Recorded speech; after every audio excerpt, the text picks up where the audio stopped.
pembahasan kita sore hari ini mengenai alih fungsi Hagia Sophia menjadi masjid yang kita pandang melalui perspektif sosial politik. Mungkin bisa langsung kita mulai. Kepada Kanda, Bang Beni Pramula, dipersilahkan.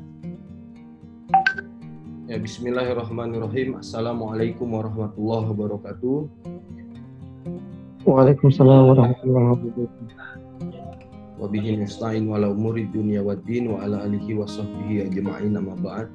Ya, saya coba untuk sedikit mengelaborasi karena di beberapa kesempatan Allah memberikan rizki kepada saya untuk dan pernah berkunjung langsung ke Istanbul, Turki. Jadi sampai sejauh ini saya sudah 3 kali ke Istanbul. Pertama, saya pernah memimpin sidang pemuda organisasi Islam di Istanbul, Turki, menyangkut tentang bagaimana menyikapi situasi konflik negara-negara Timur Tengah yang akhir-akhir ini, dan bahkan sudah lama sebetulnya, juga sampai hari ini masih terus memanas sesuai dengan dinamika yang berkembang di negeri Timur Tengah tersebut. Terakhir saya berangkat ke Istanbul itu awal 2019, itu keberangkatan yang ketiga kali. Jadi saya merasa bersyukur betul dapat menyaksikan bagaimana kejayaan Konstantinopel masa-masa lalunya, kemudian juga sempat berkunjung ke berbagai museum di Turki, dan juga pernah melaksanakan sholat Jumat di bukan Masjid Hagia Sophia ya, karena pada saat saya ke sana itu fungsinya masih sebagai museum, jadi belum alih fungsi sebagaimana sekarang pemerintahan Erdogan itu mengalih fungsikan keberadaan museum yang sangat bersejarah tersebut menjadi masjid. Jadi saya berbahagia sekali bahwa di seberang Hagia Sophia itu ada Blue Mosque ya. Ada masjid yang itu memang diciptakan, didirikan. Nanti saya akan sedikit mengulas sejarah bagaimana masjid tersebut didirikan. Mudah-mudahan akan ada hikmah serta ibroh penting yang bisa kita ambil pelajaran untuk bekal pemikiran kita di masa-masa yang akan datang. Nah, kawan-kawan, di satu sisi ya, alih fungsi Museum Hagia Sophia ini menjadi masjid, itu tentu saja kalau kita bagi kalangan kita umat Islam, ini merupakan kado terindah bagi kita di tengah pandemi ini. Masjid yang sempat memiliki sejarah panjang itu, kemudian di tahun 2020 ini hadir dengan nuansa baru dan sebuah gebrakan baru dari pemerintahan yang dipimpin oleh Erdogan, yang kemudian berani untuk mengambil atau bersikap dan mengembalikan fungsi Hagia Sophia itu tidak hanya sekedar museum yang bersejarah, tetapi kemudian menjadi tempat ibadah bagi umat Islam.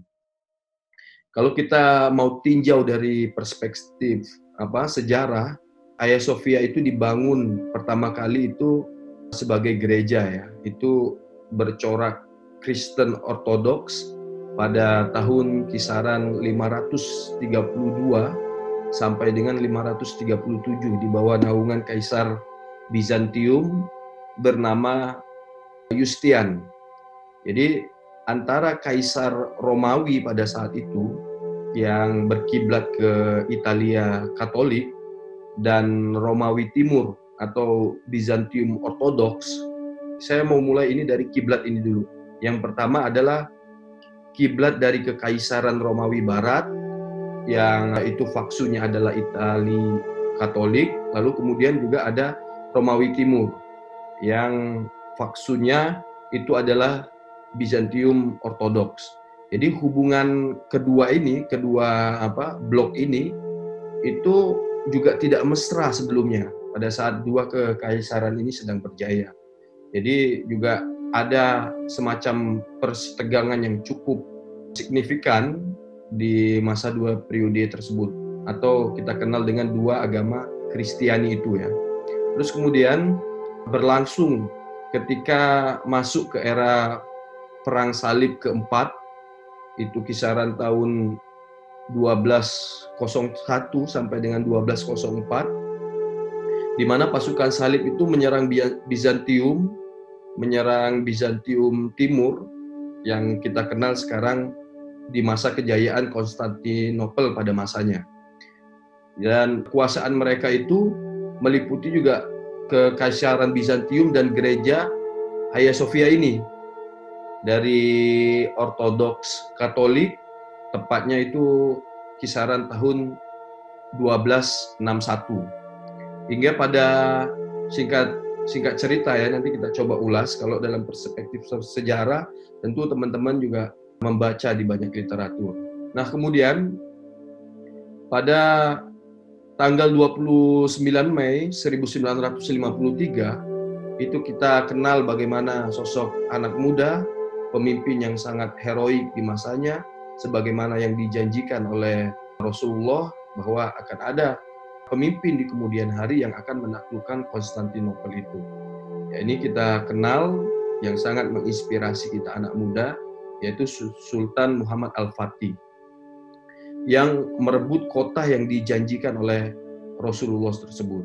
Jadi Muhammad Al-Fatih memasuki Hagia Sophia dengan penuh takjub, dengan penuh keberanian, dengan penuh semangatnya sebagai anak muda untuk kemudian membuktikan sabda Rasulullah yang itu menginspirasi beliau untuk memperjuangkan bagaimana menaklukkan Konstantinopel tersebut. Nah, kemudian kita memasuki era sekitar tahun 1934 kalau tidak salah, sampai dengan tahun 1935, di mana setelah berakhirnya masa kekhalifahan Turki Utsmani, Turki kemudian dipimpin oleh seorang pemimpin yang sangat sekuler ya. Kita kenal dengan Mustafa Kemal Atatürk. Dia adalah seorang yang berdarah Yahudi yang kemudian merubah yang sebelumnya di masa kekhalifahan Hagia Sophia itu menjadi masjid, lalu kemudian di zaman kepemimpinan Mustafa Kemal Atatürk itu dia merubah fungsi Hagia Sophia itu menjadi museum. Dan bahkan saking liberal dan sangat sekulernya Kemal Atatürk ini itu juga menghilangkan berbagai macam tatanan syariat Islam sebelumnya di Turki, termasuk juga azan ditiadakan, kemudian pendidikan, pakaian dan lain-lain, jubah yang bercorakkan Islam itu diganti dengan kebudayaan sekuler dan liberal. Jadi banyak sekali perubahan-perubahan yang dibuat secara signifikan dari yang sebelumnya bercorakkan kebudayaan Islam, lalu kemudian masuklah paham-paham sekuler dan liberal. Nah, kemudian kekinian di era Erdogan ini membuat sebuah perubahan yang sangat signifikan bagi perkembangan pemerintahan baru negara Turki ini. Dan kado istimewa yang terakhir kemarin kita disuguhkan atau dikejutkan dengan peristiwa yang ini akan menjadi catatan sejarah bagi umat Islam, yakni pada tanggal 10 Juli 2010 kemarin itu kita merasakan sebuah berkah di mana pengadilan hukum Turki dan Presiden Erdogan itu resmi mengumumkan menjadi masjid kembali Hagia Sophia tersebut. Nah, ini tentu saja mengembalikan marwah Hagia Sophia itu ke tempat yang mulia sebagai tempat untuk beribadah bagi umat Islam.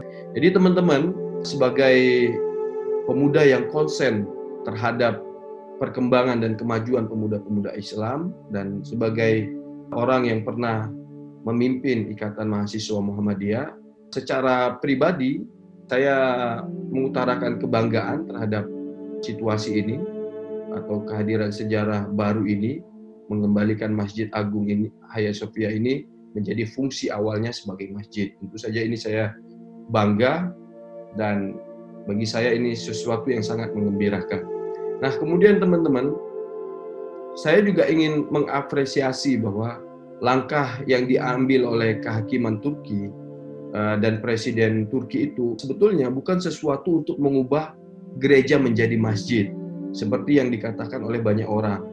Dan juga tidak untuk menutup gereja. Jadi supaya pemaknaan kita ini tidak salah ya, melainkan untuk mengubah masjid yang sebelumnya itu difungsikan sebagai museum, lalu dikembalikan lagi fungsinya sebagai masjid.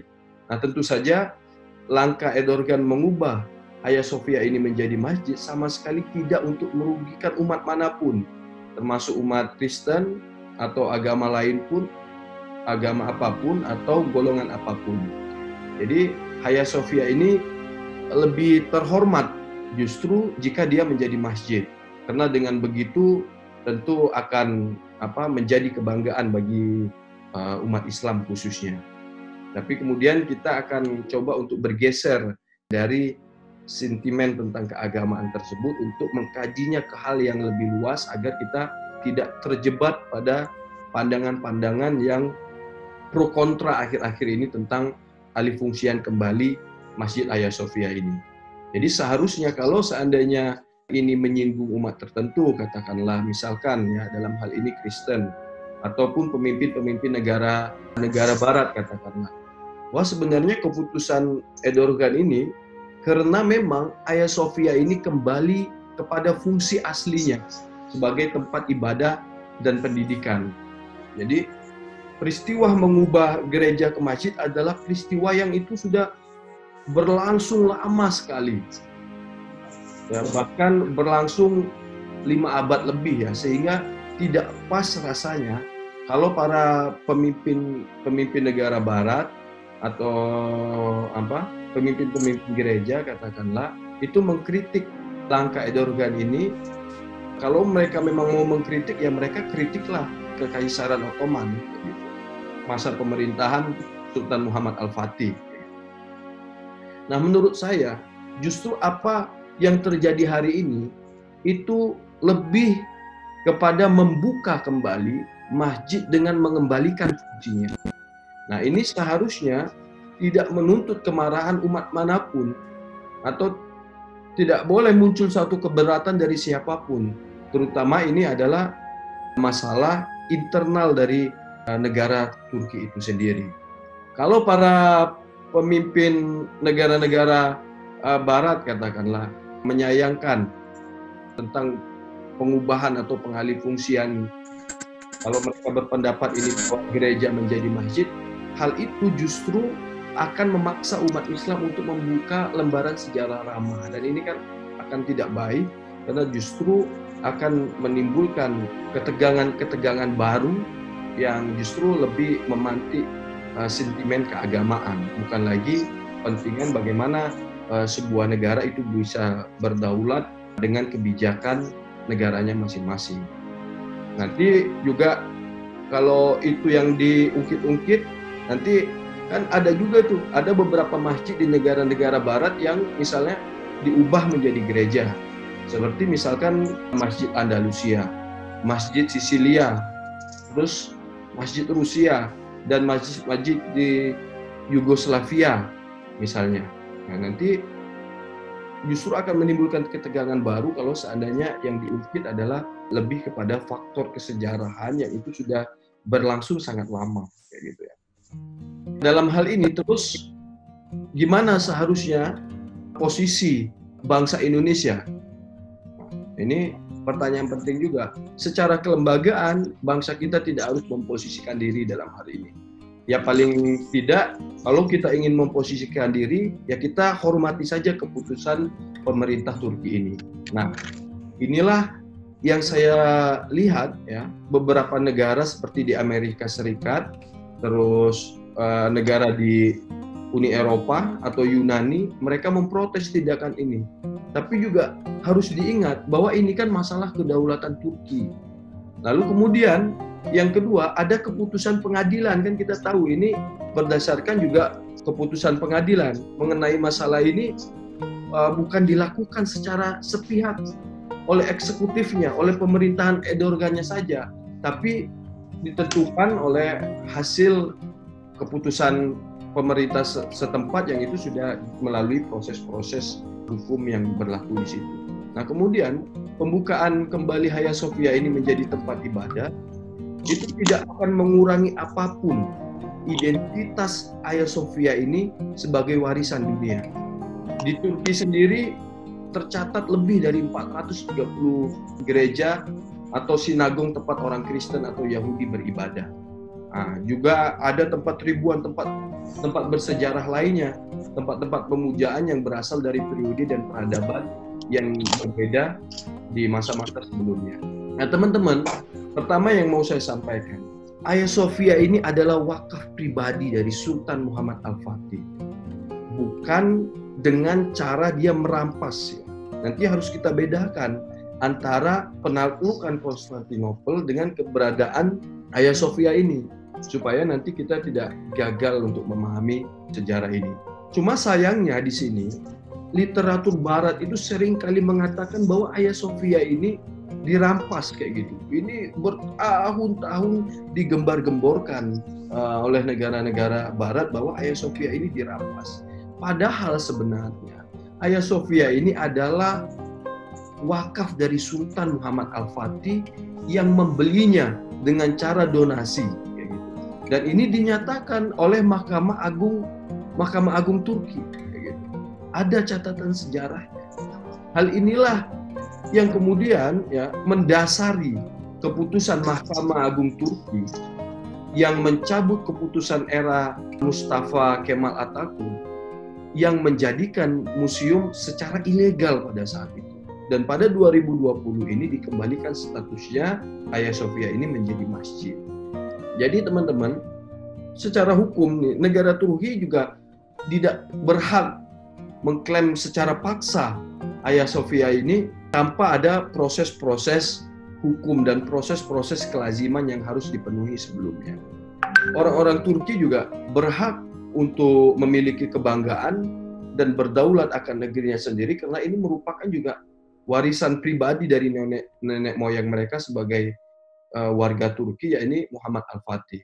Apalagi status dari Hagia Sophia ini adalah wakaf pribadi dari Sultan Muhammad Al-Fatih kepada rakyat Turki.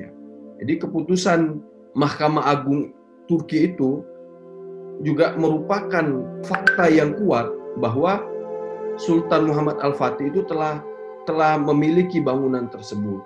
Lantas terserah karena itu milik pribadi, lalu kemudian itu mau diwakafkan kepada umat Islam atau kepada masyarakat Turki, itu menjadi kewenangan Muhammad Al-Fatih. Saya ingin lanjut sedikit begini. Saya tertarik untuk membaca bagaimana fenomena Erdogan itu sebagai pengetahuan penting bagi kita untuk membaca peta dunia. Peta dunia yang kemudian ini akan berpengaruh bagaimana perkembangan bangsa-bangsa di dunia. Termasuk juga nanti akan ada relevansinya bagi bangsa kita Indonesia. Nah, teman-teman, kalau kita mengkaji politik Turki itu secara umum dan Erdogan secara khusus maka terus terang saya mengomentari ini sedikit banyak melihat bahwa ada banyak kemiripan antara fenomena Erdogan ini dengan politik yang terjadi di Indonesia akhir-akhir ini. Meskipun memang kalau kita mau lihat Turki yang mengalami proses sekularilisasi yang sangat masif sejak runtuhnya Turki Utsmani dan berkuasanya Mustafa Kemal Atatürk itu, di mana banyak sekali perubahan-perubahan yang cukup signifikan ketika berkuasanya Kemal Atatürk itu. Jadi yang menganggap di mana Mustafa Kemal Atatürk itu menganggap bahwa pada waktu itu satu-satunya cara untuk mencapai kemajuan Turki adalah dengan melupakan seluruh tradisi yang sudah lama, yang sudah ada sejak tradisi Utsmani. Sehingga memang sekularisme yang digalakkan oleh Atatürk itu seperti sebuah gerakan yang sangat dahsyat, membawa Turki kepada zaman sekuler yang sangat fatal ya. Nah, kalau saya sendiri, saya punya pandangan seperti itu, bahwa itu seharusnya ya setiap kepemimpinan, ya, setiap roda sejarah itu akan selalu ada pemimpin-pemimpin yang membuat perubahan sejarah yang jengah dengan keadaan sebelumnya. Saya mau bilang begini, saya ingin mengatakan bahwa Erdogan membawa sebuah perubahan yang sangat dahsyat, di mana kepemimpinan Turki di bawah kepemimpinan Atatürk yang sangat sekuler itu, dia membuat sebuah perubahan yang sangat signifikan. Menarik untuk kita pelajari bahwa Erdogan ini yang pada mulanya seorang politisi muda, mula-mula dia terjun ke politik dan kemudian dia berkuasa hampir 20 tahun hingga sekarang ini, tentu saja dia sudah sangat malang melintang di dalam dunia perpolitikan Turki. Jadi cukup lama, karena Erdogan ini bukan politisi baru. Dia merintis pengalaman politik dia itu 20 tahun lebih. Jadi dia paham betul tentang bagaimana membangun Turki di masa pemerintahannya.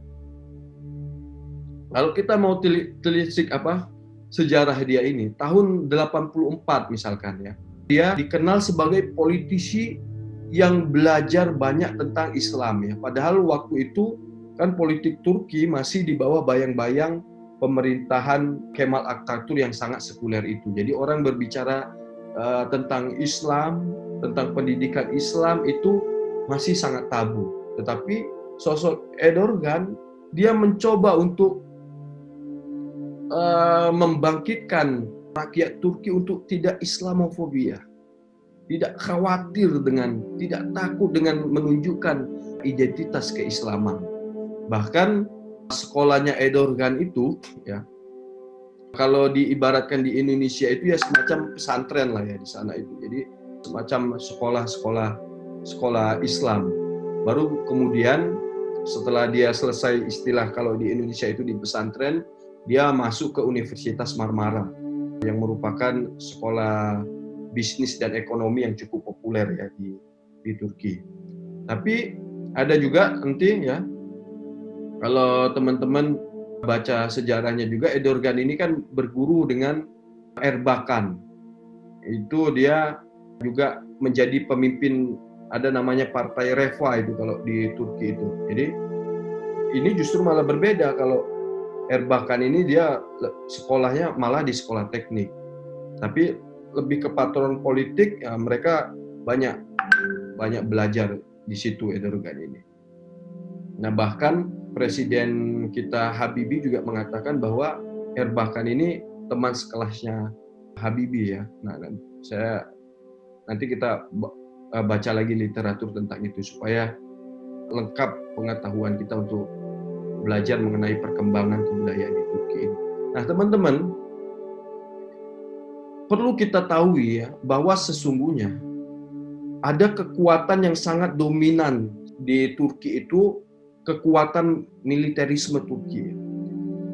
Ini sebetulnya kekuatan militerisme Turki itu juga merupakan satu faktor yang turun-menurun sejak rezim Kemal Atatürk. Militerisme Turki ini juga berfungsi sebagai untuk menjaga kondisi sekuler Turki itu agar terus berlangsung secara powerful terus-menerus. Jadi kepemimpinan Erdogan ini juga dianggap sebagai ancaman akan hilangnya paham-paham sekuler di Turki. Jadi militerisme di Turki itu menjadi kekuatan yang sangat fundamental untuk menjaga sekulerisme Turki, sedangkan Erdogan adalah pemimpin yang ingin mengembalikan kejayaan-kejayaan Islam tersebut. Jadi sangat bertentangan sekali dengan kepentingan-kepentingan militerisme Turki sebelumnya. Nah, teman-teman, Erdogan sendiri ya, kalau kita baca sejarahnya kan dia pernah menjadi wali kota, kira-kira itu tahun 94. Tahun 94 itu dia juga pernah dipenjara kayak gitu. Karena dianggap, kalau nggak salah dia pernah membaca satu puisi khusus tentang bagaimana keadaan sekuler di Turki yang sangat berubah drastis dan mengubah banyak pola-pola kehidupan Islami sebelumnya. Dan dia dipenjara karena pemikirannya tentang Islam. Lalu kemudian keluar dia dari penjara, dia membuat sebuah partai baru. Partai baru itulah yang kemudian kita kenal sebagai Partai Keadilan dan Kesejahteraan. Atau disingkat dengan AKP ya, pada Keadilan Sejahtera yang dia dirikan di situ. Terus di tahun 2001 dia menang. Dia memenangkan pemilu di Turki. Lalu kita bisa bilang sejak tahun 2001 sampai dengan tahun 2020 ini AKP dan Erdogan itu memimpin Turki dalam rentang waktu yang nggak pendek gitu. Cukup panjang sekali dia melakukan perubahan yang sangat mendasar terhadap landscape politik di Turki. Jadi yang menarik di sini kita kembali ke rentang waktu yang cukup panjang dan untuk dia melakukan perubahan-perubahan yang mendasar tentang perubahan-perubahan di Turki. Nah, sebenarnya kalau sebelum-sebelumnya para pemimpin sipil di Turki itu tidak pernah bisa melampaui atau merubah keadaan yang sangat sekuler di Turki itu, termasuk Erbakan ya, yang juga berakhir di penjara karena dianggap mengancam sekulerisme Turki. Dengan dia kerap melakukan kompresi khalifah-khalifah negara Islam, dia juga dikriminalisasi di Turki, dan dia juga menghubungkan antara kekhalifahan Turki Utsmani, mengkampanyekan bagaimana akan kembalinya kejayaan-kejayaan di masa lampau tentang kejayaan kekhalifahan.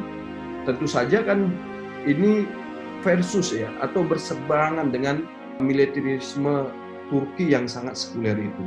Karena itulah kemudian ya Erbakan itu, gurunya Erdogan itu dikudeta. Jadi memang budaya kudeta itu nggak cuma terjadi pada saat Erdogan kemarin dikudeta, tapi kemudian itu juga terjadi di kepemimpinan sebelumnya, di kepemimpinan gurunya Erdogan yaitu Erbakan itu. Kalau tidak salah juga setelah digantinya Erdogan itu sendiri juga masih sangat kental juga bagaimana pemberontakan oleh militerisme Turki ya. Makanya menurut saya ya, di saat Erdogan itu memimpin Turki itu, ceritanya itu banyak sekali ya. Sangat banyak sekali merubah wajah Istanbul yang dulu itu sangat sekuler, yang sangat kumuh bahkan. Kemudian dia berhasil mengembalikan fungsi Istanbul ini menjadi kebudayaan Eropa yang sangat merubah kondisi yang sangat sekuler tersebut menjadi kondisi yang lambat laun itu semakin Islami kembali. Nah, karena itu ya, kita tahu bahwa Istanbul ini ya, itu merupakan sebuah perbatasan antara Asia dan Eropa yang dibatasi oleh Selat Bosporus ya. Jadi Erdogan itu adalah seorang tokoh politik Islam kalau saya boleh menyebutnya, yang sangat berkelas. Kinerjanya itu sulit untuk ditantang oleh lawan-lawan politiknya. Karena dia membuat kekuatan politik yang sangat mengakar. Dia melakukan kaderisasi politik dan menggalang konsolidasi yang sangat kuat di Turki. Jadi kepemimpinan dia ini akan sulit untuk kemudian ditentang, dirobohkan, atau bahkan dikudeta oleh kekuatan militer atau bahkan kekuatan lawan-lawan politiknya. Karena memang dia membangun kekuatan yang sangat mengakar, sangat ideologis sekali.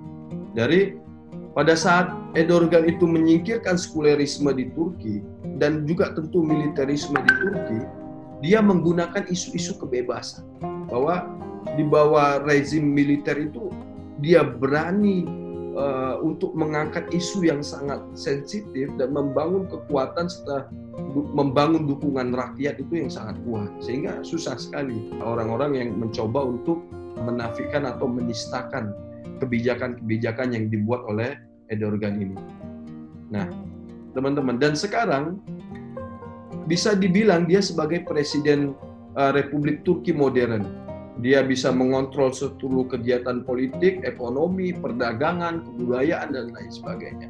Setiap pemimpin yang kuat, tentu saja dia akan menciptakan atau ingin melahirkan kepemimpinan berikutnya juga yang lebih kuat agar status quo tentang apa yang pernah dikaryakan olehnya sebelumnya itu tidak mudah dinafikan kalau seandainya terah politik setelah Erdogan itu tidak lagi dipegang oleh terah politik yang dipimpin kembali oleh Erdogan. Nah, teman-teman, saya kira ya, memang seorang pemimpin itu tetap harus dipandang secara rasional. Erdogan ini juga adalah manusia biasa seperti kita. Dia pemimpin biasa seperti pemimpin-pemimpin bangsa lainnya. Seperti pemimpin kita di Indonesia, seperti pemimpin di negara manapun. Tapi visi misi, program kerja, kemudian perubahan-perubahan yang dibuat, kemudian gebrakan-gebrakan yang dibuat selama 20 tahun dia memimpin atau berkuasa itulah yang kemudian membuat Erdogan ini menjadi pemimpin berkelas dunia yang disegani oleh bangsa-bangsa lain karena perubahan-perubahan yang dia buat selama 20 tahun itu. Nah, tentu saja ya, dia juga nggak akan melepas kekuasaannya begitu saja di situasi politik yang sebentar lagi akan berakhir kepemimpinannya. Dia juga akan mempersiapkan kepemimpinan baru atau paling tidak kalau bisa menang lagi katakanlah kayak gitu, ya wajar saja kalau seandainya ada orang yang mengaitkan bahwa alih fungsi Hagia Sophia ini menjadi masjid kembali itu kepentingan Erdogan untuk mempertahankan status quo-nya sebagai pemimpin. Ya terserah dia kayak gitu. Itu bagian daripada strategi, itu bagian daripada kebijakan, dan dia berhak untuk mempertahankan kebijakan itu. Ya, kalau buat saya, dia mau mempolitisir keberadaan Hagia Sophia ini untuk mengambil hati rakyatnya, ya itu bagian dari strategi politik, bahwa setiap pemimpin yang terlibat dalam konsultasi politik tentu punya berbagai macam cara untuk mengambil hati orang-orang yang akan mendukung kepentingan politiknya. Ya, menurut saya itu hal yang sah-sah saja dan tidak perlu kita pertentangkan. Toh, kemarin kita misalkan kalau tarik dalam kondisi kita di dalam negeri, polarisasi siapa yang Pancasilais dengan yang tidak Pancasilais di negeri kita kemarin itu sangat terjadi ketika pemilu yang sangat melelahkan kemarin itu kan terjadi polarisasi antara kelompok yang Pancasilais dengan kelompok yang tidak Pancasilais. Siapa yang tidak mendukung pemerintah dianggap tidak Pancasilais katakanlah. Jadi inilah politik kayak gitu. Siapa yang bisa memainkan isu tersebut? Jadi menurut saya sah-sah saja kalau seandainya ada pandangan yang mengatakan bahwa ini untuk kepentingan politik ya nggak jadi masalah juga. Toh itu merupakan hasil dari produk politik dan gebrakan yang dilahirkan oleh Erdogan. Jadi sejak Erdogan ini berkuasa, ya, dia itu melakukan perombakan yang sangat luar biasa dahsyatnya. Dia mengkonsolidasi kekuatan Islam dan dia melakukan itu dengan cara yang sangat masif, yaitu merubah apa yang namanya kiblat dari sekulerisme Turki, dari Turkisme, fasisme, dibaca oleh musuh-musuhnya Erdogan itu, termasuk kekuatan Barat, sehingga kemudian itu menyebabkan Turki betul-betul berubah. Dan kalau itu akan mempengaruhi menyangkut dengan tema yang teman-teman berikan ini, yaitu betul karena banyak orang berkepentingan terhadap Turki, banyak juga bangsa-bangsa lain juga berkepentingan terhadap Turki kayak gitu. Dulu masa sebelumnya Erdogan berkuasa ke Turki itu sangat sulit sekali kita untuk menemukan anak-anak muda yang sholat di masjid. Juga kita nggak akan banyak melihat orang memakai kerudung di Turki. Juga di jalan-jalan misalnya, kita akan sulit menemukan orang belajar tentang agama Islam dan lain sebagainya itu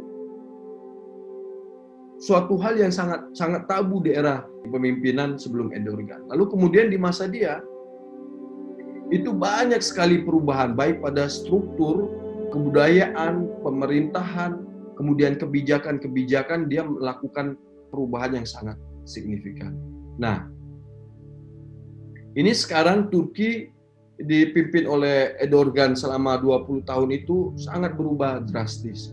Kalau sebelumnya orang menjunjung Mustafa Kemal Atatürk ya, membangga-banggakan kepemimpinannya.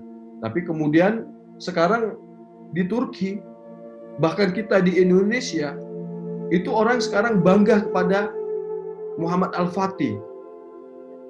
Banyak film-film, banyak museum, kemudian banyak arsitek-arsitek kebudayaan, seniman-seniman yang masa sekarang ini menceritakan, menulis, memfilmkan tentang bagaimana heroiknya perjuangan Al-Fatih dan masa-masa kejayaan Turki Utsmani. Ini nggak akan kita temukan kondisi ini di pemerintahan atau kekuasaan sebelum Erdogan menjadi pemimpin di Turki. Ya dia lagi memimpin, dia lagi berkuasa, terserah dia ngapain kayak gitu. Negara-negara Barat atau pemikiran konservatif lainnya atau pandangan-pandangan yang menolak lainnya yang menentangkan alih fungsi Hagia Sophia ini menjadi masjid. Ini kan kedaulatan negara Turki, kehendak bangsa Turki, dan bangsa Turki, pemerintahan Turki atau Erdogan atau rakyatnya juga berhak mengurusi negaranya sendiri. Nggak perlu kita ribut-ribut perihal itu. Kalau mau dipanasin ya kan, di masa era pemerintahan SBY, ya, di Amerika itu ada sebuah masjid yang oleh Pak SBY itu dibeli menjadi masjid. Sebelumnya kan itu berasal dari gereja. Toh pro kontranya juga nggak sehangat seperti pro kontra Hagia Sophia ini beralih fungsi kembali menjadi masjid ya kan. Barangkali itu saja yang bisa saya sampaikan. Nanti kalau teman-teman punya pengalaman, punya pandangan lain, teman-teman boleh berbagi sehingga kita bisa diskusikan di forum ini. Boleh teman-teman kemukakan pendapat, pandangan, kritik, atau apapun berdasarkan tentang literasi dan fenomena yang teman-teman cermati tentang Hagia Sophia ini. Billahi fisabil haq wastabiqul khairat. Assalamualaikum warahmatullahi wabarakatuh.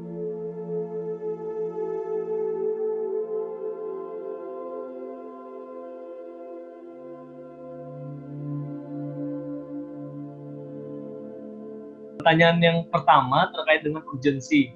Sebenarnya pengalih fungsian dari museum ke masjid itu urgensinya apa sebenarnya di kalangan Islam Turki maupun dunia, baik itu di situasi politik maupun apapun itu.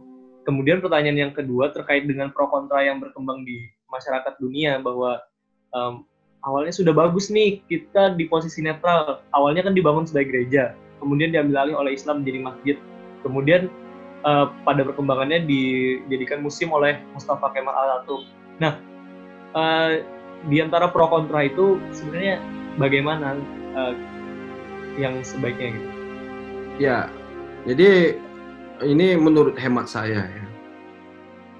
Sebetulnya urgensinya apa ya? Tentu saja pertama ini penting karena ini merupakan warisan daripada zaman kejayaan Turki Utsmani. Bagi umat Islam tentunya ini merupakan satu kebanggaan bagi kita bahwa yang sebelumnya Hagia Sophia ini dibeli oleh Sultan Muhammad Al-Fatih pada ngurus gereja ortodoks, lalu kemudian dihibahkan kepada umat Islam untuk menjadi masjid, tapi kemudian di era kekuasaan Kemal Atatürk ini dirubah oleh kepemimpinannya yang sekuler menjadi museum. Nah, tentu saja ini bagi kita umat Islam ya ini penting. Kita bangga ada pemimpin heroik yang mengembalikan lagi fungsi masjid yang sebelumnya diubah menjadi museum, dikembalikan lagi menjadi tempat ibadah. Ya tentu saja Ini merupakan kebanggaan bagi warga Turki dan juga bagi kita umat Islam di dunia. Nah, tentu saja akan ada pihak-pihak yang tidak puas, tidak menyetujui atau mempertentangkan keadaan ini lebih kepada sentimen keagamaan ya, yang tidak ridho seandainya Islam itu kemudian berjaya melalui simbol-simbol misalkan. Nah, peristiwa mengubah gereja ke masjid misalkan, ini konotasi yang salah, perspektif yang salah kayak gitu. Cara pandang yang salah, orang-orang yang pro kontra itu memahami tentang sejarah Turki. Dan ini kan sudah berlangsung lebih dari 500 tahun yang lalu kayak gitu. Kenapa kemudian ketika terjadi peristiwa ini kok negara-negara barat banyak yang memprotes ini kayak gitu. Nah, ini sama saja nanti akan memantik nanti sentimen agama lagi yang justru akan memecah belah berbagai negara. Tapi saya tidak meyakini bahwa ini akan memantik perang dan lain sebagainya. Perang yang dalam bentuk senapan, perang yang dalam bentuk bedil, perang yang dalam bentuk menggunakan kekuatan militer. Saya tidak meyakini ke sana, tapi lebih kepada perang media, ya, perang argumentasi, perang ekonomi barangkali nanti akan ada kinerja hubungan multilateral antar negara yang akan terganggu di sini. Ya itu iya. Apa yang terjadi hari ini di Turki itu membuka kembali masjid yang memang sebelumnya masjid kayak gitu, itu tidak akan merubah apapun tentang konstelasi dinamika nasional. Kalau ini akan berpengaruh terhadap situasi politik di Turki, itu iya, kayak gitu. Tapi kalau ini akan mempengaruhi dinamika pergolakan nasional, internasional, dunia, saya pikir ini tidak. Nah, sebetulnya ya itu tadi, ngapain sih kita ributin hari ini? Kan juga ada beberapa masjid tuh di negara-negara barat yang sudah diubah menjadi gereja, kan nggak sedikit juga. Nah akhirnya kan kita akan sampai pada diskursus seperti ini, memancing perdebatan seperti ini. Ngapain kalian jadikan Hagia Sophia itu menjadi masjid lagi? Nah akhirnya nanti kita akan juga bilang, tuh di negara-negara barat juga banyak Eropa yang menjadi gereja, seperti masjid-masjid di Andalusia, masjid Sisilia. Akhirnya kan kita membongkar seperti masjid di Rusia, masjid-masjid di Yugoslavia. Akhirnya kan jadi perdebatan yang tidak produktif, ya kan. Nanti banyak juga umat Islam yang protes, yaitu kalau Hagia Sophia ini diperdebatkan, difungsikan kembali menjadi masjid, gimana masjid-masjid di Eropa itu dijadikan gedung teater, dijadikan bioskop. Toh umat Islam juga akan marah, tapi kan enggak kan, ya gitu. Kita enggak memperdebatkan itu. Jadi sebaiknya memang ya perdebatan ini sudahlah kita akhiri. Ini menyangkut, kita harus hormati keputusan pemerintahan Turki ini, karena itu hak negara Turki sebagai negara yang berdaulat. Ya. Jadi pembukaan kembali Hagia Sophia ini menjadi tempat ibadah, itu tidak akan mengurangi identitas apapun juga dia sebagai warisan dunia. Kalau seandainya UNESCO itu juga menyatakan keberatannya. Di Turki sendiri kan banyak ada sekitar 400-an lebih gereja atau sinagog, tempat orang Kristen atau Yahudi beribadah. Juga ada tempat bersejarah, ribuan bahkan ya tempat bersejarah, tempat pemujaan yang berasal dari periode peradaban sebelumnya. Nggak akan merubah sejarah itu. Oh ya, tadi kan sudah disampaikan juga bahwa memang ini terlalu jauh ketika kita ingin membawa situasi ini kepada perang dunia ketiga ataupun gejolak politik internasional. Tapi apakah di sini menurut Bang Benny berarti dalam situasi pengambilan keputusan ini tidak ada sama sekali intervensi dari negara manapun selain Turki? Misalnya Turki punya sekutu dengan negara-negara lain. apakah itu berarti memang benar-benar independen dari keputusan Presiden Erdogan itu, atau bagaimana menurut pandangan Bang Ben? Ya, saya pikir negara manapun, ya bangsa manapun itu tidak berhak untuk mengintervensi negara manapun. Dan Erdogan tentu saja pemimpin yang sudah memiliki pengalaman yang cukup panjang memimpin bangsanya, memimpin Turki 20 tahun lebih dia memimpin bangsanya. Itu tentu saja dia punya perspektif, punya pandangan, terus kemudian punya kebijakan, punya otoritas, dan punya kepentingan berdasarkan ideologi politik yang dia yakini tentang bagaimana Turki masa depan yang diharapkan dapat mengayomi, dapat membuat bangga, dan dapat mensejahterakan masyarakat Turki. Jadi saya pikir ini lepas dari intervensi dari negara manapun, itu murni kebijakan dari pemerintahan Turki, dan itulah cara pandang Erdogan kayak gitu. Dan itulah keberanian Erdogan. Dan itulah semangat patriotik, semangat nasionalisme, semangat kesejarahan, di mana Erdogan merubah Turki yang sangat sekuleristik itu menjadi Turki yang ramah, Turki yang perlahan ramah terhadap Islam, yang indah. Dan saya merasakan betul karena 3 kali saya berangkat ke Turki, berdialog dengan pemuda Turki, berdiskusi dengan pemuda Turki. Mereka sangat bahagia sekali dengan kondisi Turki hari ini. Mereka sangat bersyukur sekali dengan keadaan bangsa Turki hari ini. Salam buat teman-teman semuanya. Nanti kalau mau lebih banyak kita tahu pandangan-pandangan saya, kegiatan dan lain sebagainya, kita juga ada channel YouTube yaitu Ben Institute. Mungkin teman-teman bisa subscribe, terus bisa komen, bisa like and share. Mudah-mudahan media itu bisa terus berkembang sehingga banyak manfaatnya untuk pemuda Indonesia. Mudah-mudahan. Billahi fisabil haq wastabiqul khairat. Assalamualaikum warahmatullahi wabarakatuh. Terima kasih. Waalaikumsalam.